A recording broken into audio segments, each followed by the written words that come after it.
I remember sitting at my desk looking for careers online because I just wasn't sure what I wanted to be when I grew up. I was 23.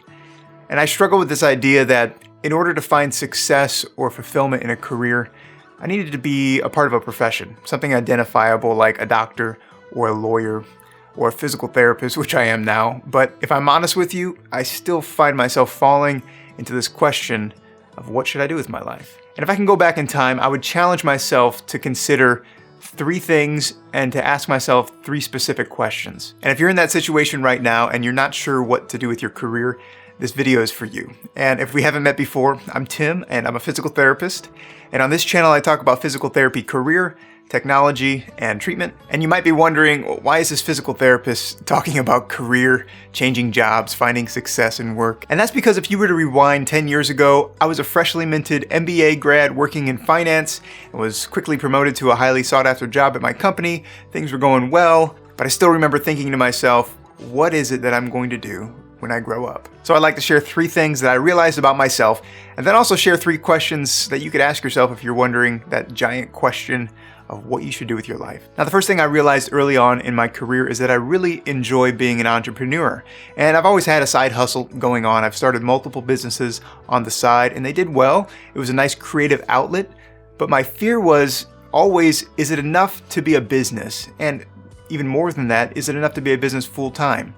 And where I was wrong was in the thinking that my side hustle needed to be a full-time focus. I knew a lot of people who had grown their side hustle into a full-time business. So I had this thought that in order to be an entrepreneur, I needed to turn my side hustles into a full-time business. The thing is, there's nothing wrong with doing side hustles that you enjoy and them not being your full-time career. Except early on, I thought that in order to have career success, I needed to somehow turn my side hustles and interests into a full-time job. But the fact is, you can be an entrepreneur and have side hustles while you're working somewhere else. And that's the first lesson I learned early on, is that I can still be an entrepreneur while I'm working for someone else. The second lesson I learned has to do with the myth of the title.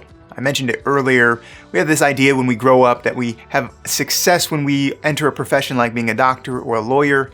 And if you think back on Career Day, they really emphasize this picking one career. When I was younger, it was a dentist. I wanted to be a dentist. The idea of finding a concrete or predictable, achievable career path is something that is very common in our education system through high school and college, leading us to one career. But the thing is, fulfillment doesn't really come with a job title. And joy and happiness, those aren't a byproduct of a specific degree. All that to say, I think I was overemphasizing this idea of a career or a title or a profession so much that I forgot about how much work and impact I could do right then and there at that moment. Now, if we combine this idea that somehow I was afraid of being a part-time entrepreneur and having a well-defined career path was the ultimate answer, then it makes sense that the third thing I realized and learned is that going back to school may seem like the solution. And here's the thing, for a lot of people, school is comfortable. We equate life changes with school, like a new middle school, high school, new college. We have this new independence. And while I'm not 100% against going back to school,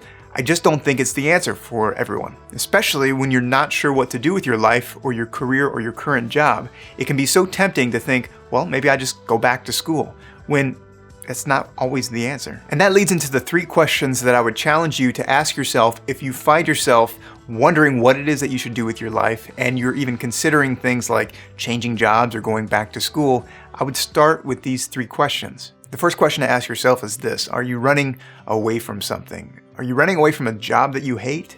Are you running away from people that you are annoyed with at work? Are you running away from family pressures to do a job that you're not really interested in? Are you running away from the fear of failure? What is it that if you had a new job tomorrow or a new career tomorrow that you would leave behind and actually feel like a relief because of it? So identifying with the things that we are running away from, I think, is part of this exercise, and we can write them all down and move on to the next question. And the second question is, what are you chasing after? If you're honest with yourself, what are you looking to accomplish with this new pursuit? Is it a new title? Is it more pay?